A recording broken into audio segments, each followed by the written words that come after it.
alrededor de la sesión y del método del caso. Necesitas tener material adecuado de casos, de notas técnicas de apoyo, de un lugar donde los participantes puedan dedicarle el tiempo necesario para desarrollar su análisis de los casos con ciertas técnicas, para que lo trabajen en equipo.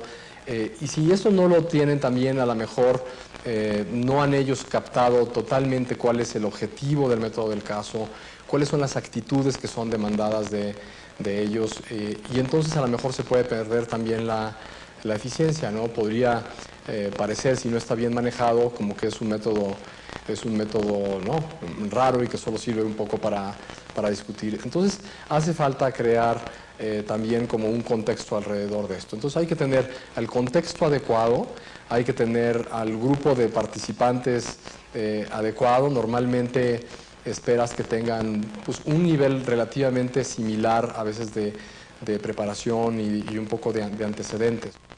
Para los profesores de educación superior sería importante añadir a las habilidades que hay que dar por descontado, tiene todo profesor, ¿no? Habilidades de comunicación, habilidades para transmitir conocimientos y dominio, por supuesto, de su propia materia.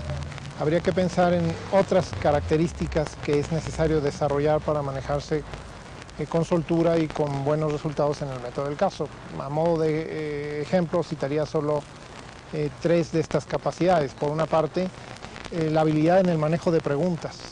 Como ya mencioné, el método del caso se centra sobre todo en el descubrimiento que realiza el propio alumno, el participante. Y por ello, la herramienta principal del profesor es saber suscitar los cuestionamientos sobre la situación que se está discutiendo a través del método del caso, ¿no? El manejo de preguntas, por lo tanto, es lo más importante, porque de lo que se trata no es tanto de transmitir procedimientos de resolución de problemas, cuanto de facilitarle al alumno que descubra esos problemas, ¿no? Por otra parte, se requiere pues una gran habilidad para saber conducir la participación. Cuando un grupo se adentra en el método del caso, pues es fácil que todos los involucrados quieran intervenir y es necesario pues establecer un cierto orden, ¿no? No pueden dar buenos resultados el método del caso si todo el mundo participa a la vez o si las participaciones no van siguiendo un cierto hilo, ¿no? Un argumentativo. Y por último diría que también el profesor que desea manejarse con el método del caso tiene que desarrollar la capacidad de síntesis, ¿no? Para saber integrar los distintos puntos de vista que se exponen a la hora de discutir un caso, de modo que efectivamente pueda conducirlas a una conclusión, ¿no? Pues en primer lugar, tener mucho cuidado al seleccionar los casos. Los casos los pueden tomar de la vida real o pueden ser de la ficción, inventados, o pueden ser acontecimientos históricos que sucedieron en el pasado. Lo importante es que los elijan y los organicen con base a los objetivos de la materia y el tiempo del que disponen. Si eligen un caso muy complicado, van a necesitar más tiempo para estudiarlo en clase. Entonces tienen que ser muy cuidadosos de que el caso se adapte a la materia y a las condiciones. En segundo lugar, que investigaran lo más posible respecto al caso, que tuvieran todos los conocimientos que fueran necesarios al respecto y que reunieran material que en un momento dado le pueden dar al estudiante para que refuerce su aprendizaje. También es conveniente que preparen varias alternativas diferentes para presentarle los casos a los estudiantes. Puede ser que el maestro se los lea o se los narre o que le pida a algún estudiante que lo haga, o bien que lo reparta por escrito y entonces los mismos estudiantes hacen una lectura grupal o se organizan en pequeños grupos, o que se presente mediante películas, diapositivas, dramatizaciones o bien testimonios reales de personas que han estado involucradas en el caso. La idea es que haya la mayor variedad posible para que la atención del estudiante se vea más motivada.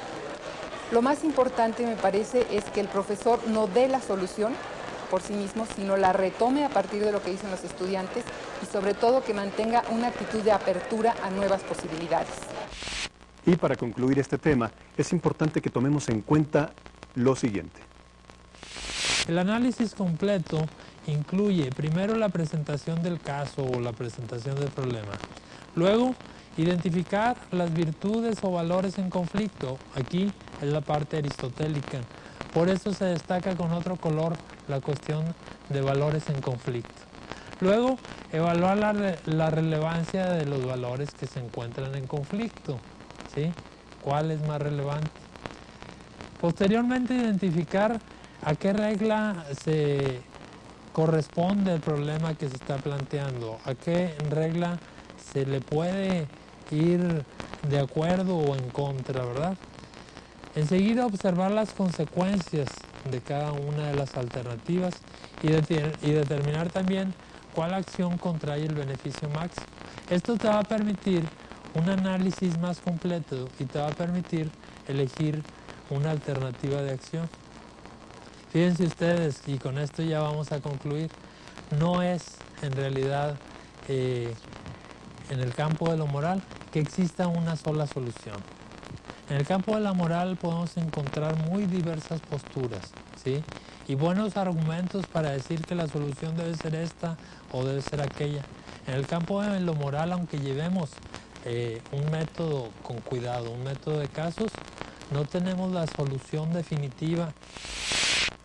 Una vez que vimos la importancia y la utilidad de una metodología pedagógica específica, hablamos de la formación profesional en la tercera telesesión.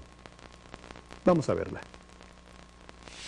Me gustaría distinguir distintos tipos de saberes para mostrar cómo se ubica este asunto de la ética profesional en relación con las competencias profesionales.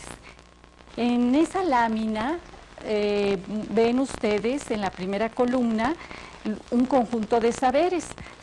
Los primeros que llamamos saberes formalizados y los que están abajo que son los saberes prácticos. En los saberes formalizados podemos distinguir los saberes teóricos y los saberes procedurales. Estos dos saberes, estas dos formas de saber son precisamente aquellos en los que se pone siempre mucho énfasis en las universidades, en las instituciones de educación superior. Ahí estamos siempre muy presentes cuidando los saberes teóricos y los saberes procedurales. Estos saberes teóricos y procedurales se adquieren siempre por estudio. Entonces, por eso exigimos tanto a los estudiantes que estudien para que puedan aprender y para que tengan esos saberes. Pero hay otros saberes, los que yo he llamado saberes prácticos, en los que se requiere ya no el estudio, sino la experiencia misma. Ven ustedes en esa misma lámina, ven ustedes que se puede distinguir entre el saber hacer o técnico y otro saber hacer, otro saber práctico que podemos llamar el saber convivir. Este saber convivir es el que podemos ubicar en el nivel ético-político, porque evidentemente no hay ética sin política. Siempre está atada la relación con los otros, está atada con el problema del poder. Pero hay otra forma de saber también que es muy importante y a la que se le da poca atención en las universidades, que es el saber ser o el saber existir.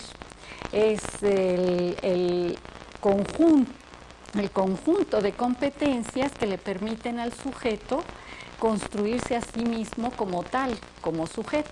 Bueno, estos saberes prácticos no se adquieren por el estudio. Si no hay experiencia, no hay posibilidad de construir estos saberes prácticos. Hemos tratado de conocer la opinión de algunos maestros y estudiantes de educación superior acerca de cada tema y este no va a ser la excepción. ¿Me acompañan? Básicamente la honestidad. Si no hay honestidad como comunicólogo, creo que estarías mintiendo a mucha gente. Lo que es la lealtad, la responsabilidad, el compromiso. Principalmente, número uno, el amor. El amor a tu carrera, amor a lo que estás haciendo. Número 2, el respeto, y número 3, la verdad. Son los 3 valores que